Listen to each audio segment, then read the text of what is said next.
Thomas and Friends, Thomas and the Beanstalk.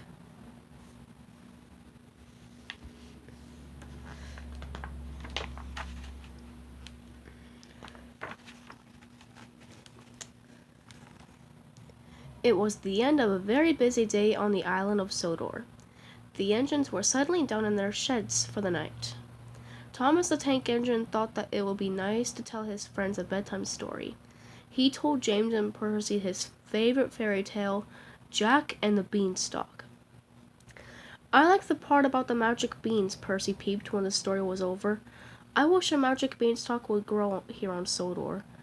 "Do giants like railway engines?" James wondered.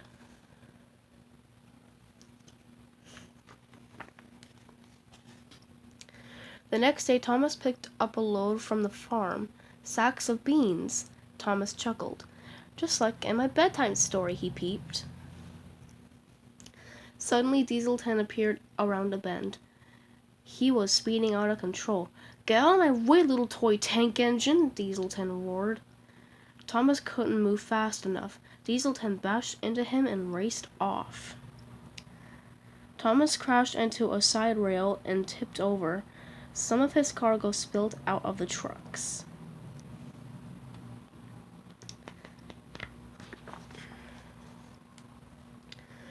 Thomas awoke, dazed and confused. He noticed some beans scattered in the grass next to the tracks. Suddenly, a tiny leaf shot straight out of the ground, right before Thomas's amazed eyes. The tiny leaf grew and grew into a big plant, and then into a towering beanstalk, stretching high up into the sky. "Those must have been the magic beans after all," Thomas explained.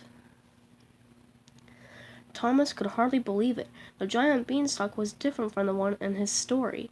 It had railway tracks circling all the way up to the top. Thomas wasn't so sure what to do. This was a little scary, but he decided to be brave. He would ride up those tracks to see what was at the top of the beanstalk.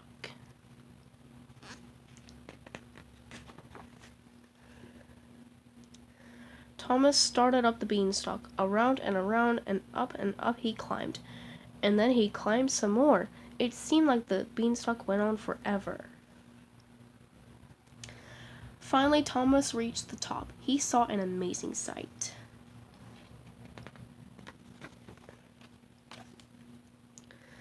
There, up above the clouds, Thomas discovered a giant magical world. The flowers, the grass, even a set of tracks leading up to a huge castle made Thomas feel very small, like a child's toy engine. "Bust my buffers," he gasped. "Everything's so big."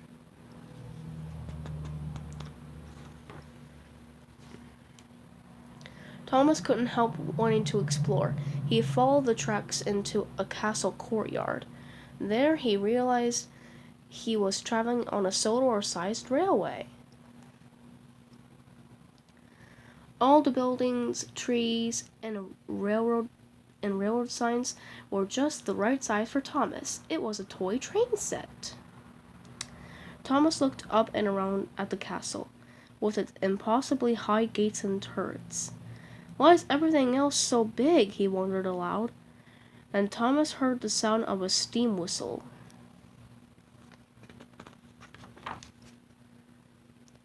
The whistle was the most beautiful sound Thomas had ever heard. It sounded almost musical. He looked around, but he couldn't tell where it was coming from. At that moment, the ground beneath him began to shake. Thomas tried to hide behind what looked like a giant flower. But when it lifted up and flew away, Thomas saw that it was an enormous butterfly. Suddenly, a gigantic foot landed in front of him. Thomas looked up and saw a man towering over the entire courtyard. He was a giant, just like the giant from Thomas's bedtime story.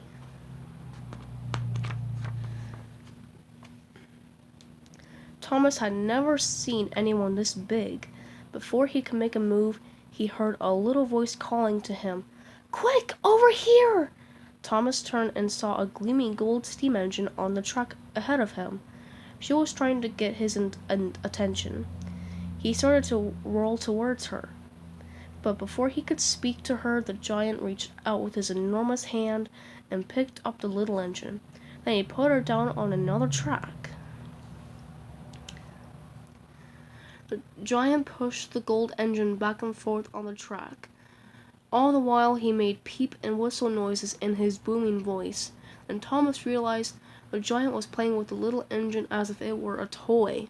Suddenly a loud horn blasted nearby. Thomas looked up and saw Diesel 10 approaching. He was enormous too, big enough for the giant to ride in himself. The giant put down the gold engine and stomped over to the huge Diesel.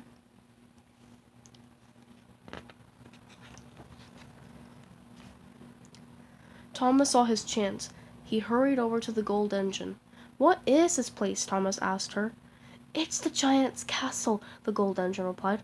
"I don't like it here and I want to get away."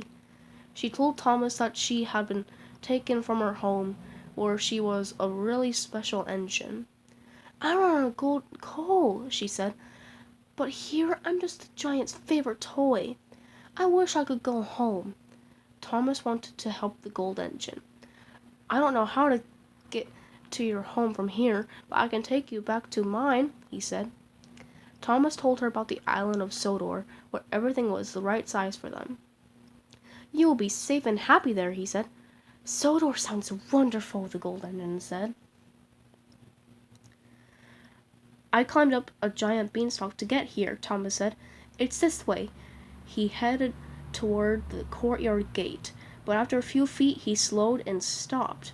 He was out of coal. "I must have used it all climbing up the beanstalk," he cried. "Take some of my gold coal," the gold engine told him. "Quickly, I think I have just enough for both of us." With the special gold coal in his hopper, Thomas felt magical. His pistons pumped faster than ever as he raced toward the gate, with the gold engine following close behind him. At that moment, the giant made a loud sniffing noise.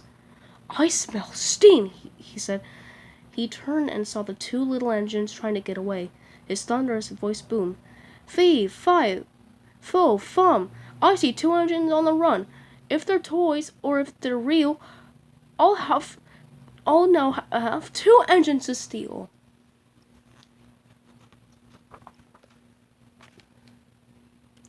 The giant and Diesel 10 chased after Thomas and the gold engine as they steamed out of the courtyard. "Get back here, little toy tank engines!" Diesel 10's booming voice rang out.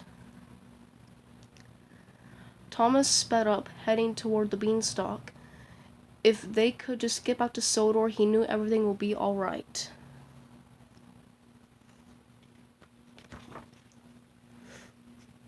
Thomas and the gold engine barreled down the track, spinning around and around the beanstalk.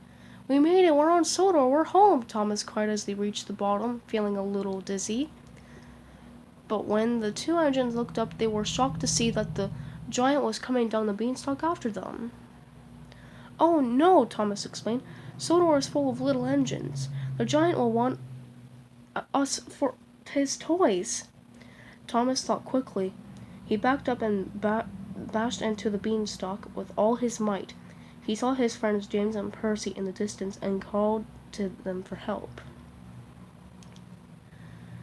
Soon all four engines were slamming into the beanstalk over and over again, as hard as they could. Finally, it looked like the beanstalk and the giant were about to fall. Thomas closed his eyes, bracing for the crash.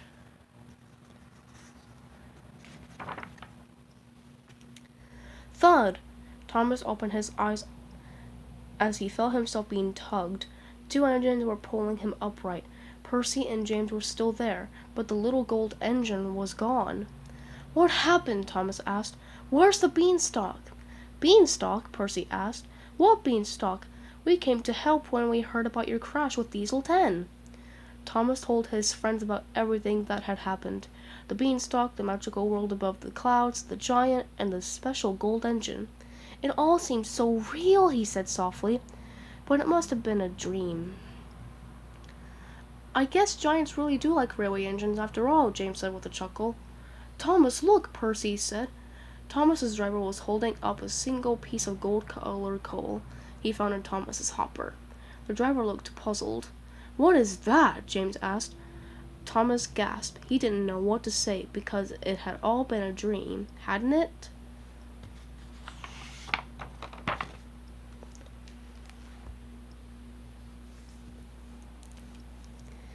The end.